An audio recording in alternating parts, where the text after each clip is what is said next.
Listen. Listen. Listen now. Listen now. Listen again to the sounds of this slow flowing. Listen to the voices of this untrue island. Listen to the nest. It speaks dark. It speaks wave. It speaks rust. It speaks lichen. Hear the nest. It speaks bullet. It speaks ruin. It speaks red chain.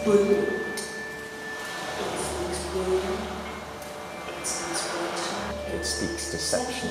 It speaks pagoda. It speaks transmission. It speaks deception. So a couple of years ago, Duncan Kent, who's the warden out on Orford Ness, came to me and said that he was beginning to brew a new project, and that the main protagonist, as it were, was going to be Arnie Somogyi, a double bassist and jazz musician, and he wanted to commission or develop a piece that would involve text and music and some visual aspect. And I'd been out on the Ness many times before. I knew Dunk from earlier visits, and I'd written about it and was fascinated by it, and still find it an inexhaustibly interesting place. So I said, yeah, sure. The Ness doesn't allow you a single interpretation. It's such a very strange and multiple place.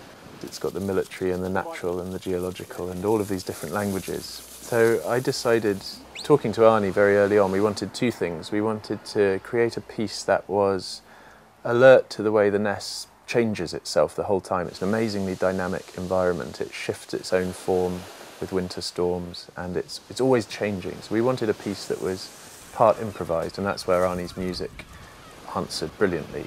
We also wanted a text, at least, that was alert to all the different languages of the Ness, all the gull speak and the flint speak and the human voices as well that have lived on it and responded to it over the centuries.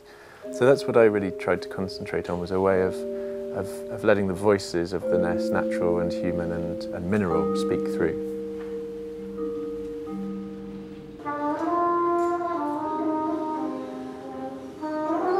Shingle hush from size well to naze.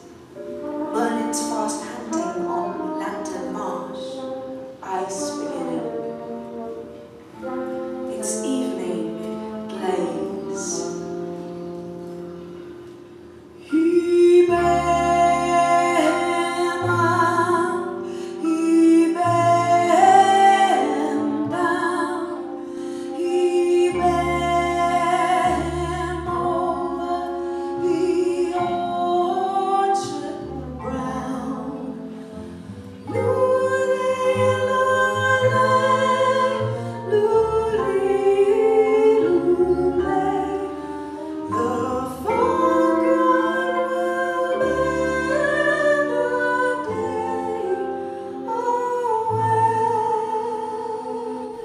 It's quite bizarre, actually. I find it like, perhaps, how I would imagine landing on Mars to be. A little bit. Very spacey. Interesting. There's a weight to it. It's hard to put your finger on, but there's a kind of weightiness in it because of its bleakness and its history, you know. There, the white hiss of storm lamp, the gold swing of tulip beam, the red barrel rifle, the grey ship, the shingle. Always storm-filled sea. There's songs in it, there's sounds, and then there's also kind of telling little different stories that Rob's written down about the Ness and trying to conjure the atmosphere you know, in an interesting way. And I think that with music as well, the performance of it is a really important side, aside from just listening. Well, Arnie called me up to be involved in this project. He was very keen for us to really spend a lot of time walking around and getting a feel for the place, because it's quite an unusual place, and it has a lot of quite tangible things to react to, sort of sound world, which is very strong. You know. The things that's really tied this project, or helps this project be tied together, is the text, Rob Macfarlane's text, and that talks a lot about the Ness in all its different sort of ways it manifests itself, really. The Ness is its own kingdom with its own rules, a place to improvise. The Ness is a place where you have to, it's best if you kind of let it get under your skin a bit rather than go there expecting things to happen. So, because it's a strange place, spending time here, attuning myself to the sounds of the Ness. I'm making quite a few recordings actually, which have been put together into these sound beds that are played behind the music and the words. Rob and I spent a couple of days here working together, and then I came up here on my own, made some recordings, did some improvisations.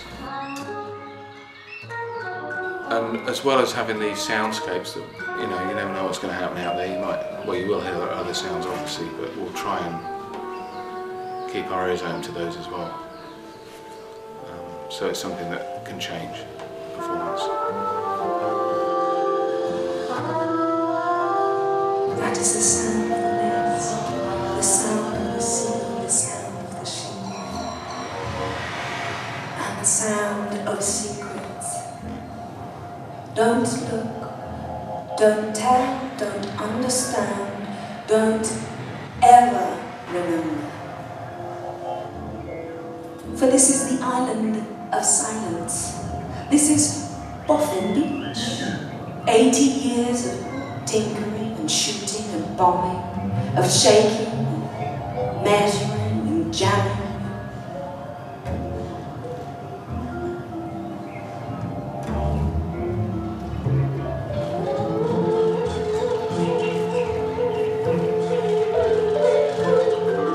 We were commissioned to make a work in response to the Ness, make an artwork that could be housed on the island with low maintenance and for the month of July.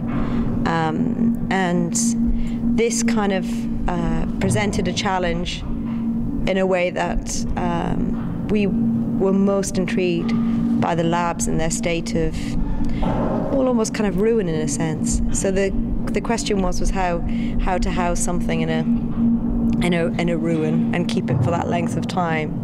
The title of the installations is Blind Landing, and so what you're kind of picking up here is almost the sound of the impact of metal on in the central part, the centrifuge.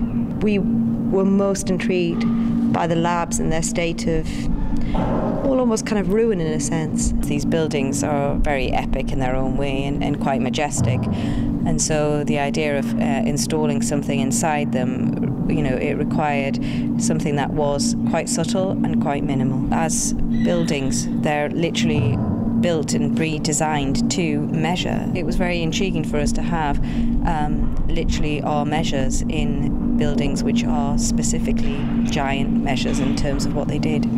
The yardsticks were used as measures in the 30s and 40s for set building in terms of the film industry. And so we really wanted to kind of bring in this sort of filmic reference as well, but also the fact that, we don't really measure in yards so much anymore. Really, the reference is, like Jane said, it's more metaphorical than literal in a sense. I mean, there was the Blind Landing Experimental Unit, which was an RAF woodbridge, which is not far from here. But in combination with the National Trust here, we've managed to kind of open the sculpture trail, which wouldn't normally be open. So it's a site that really generally speaking, the public wouldn't be encouraged to walk around. So that, I hope that's had some impact, on the community there, that they've been able to kind of see some of these buildings in a way. It speaks fluent and fluent. It speaks utmost secret. It speaks swift current, it speaks broken signal. It speaks swift current, it speaks broken signal. It speaks shifting shingle. It speaks precarious wisdom. It speaks rapid fire. Untrue Island is quite literally Orford Ness itself, but that's taken an inspiration for the various deceits, misinformation, disinformation that has been spread about the island quite deliberately or just spreads organically. And that has been a title that has been used now for our art project for 2012. There's been a community engagement manager called Elaine Tribley, and she's arranged an extensive series of community events taught by Louise Wilson at University College Suffolk. Walk and talk for local artists with Jane and Louise Wilson on the site, and Rob Macfarlane has hosted a group of local writers going out to see him at Cambridge and talk to them, and Arnie has done gigs in Orford, one at Orford School in particular, and worked with the children there. And we've used local artists as well, working with the children in Orford School to engage them about the project. And Elaine has also been working with our volunteers to record their responses to the work here and to the previous art projects on the Ness. My name's Elaine Tribley, and I'm working with Commissions East and the National Trust as the education consultant on the Untrue Island project. And today I've been working in Orford Primary School. And we've divided the day up, so I've been working with the 3 classes, very small primary school, it's only 55 pupils. And what I've been doing is focusing on the visual art aspect of the project, so looking at Jane and Louise Wilson's work that's been installed onto the Ness, and taking the ideas from that into the classroom. So what we've been doing is creating our own miniature landscapes from the landscape, so using all natural materials, and all 3 classes created very different landscapes with that information. So from our natural materials, they all created their own natural landscapes and their own untrue island. Dark winks down, stars back scatter. Ghost ship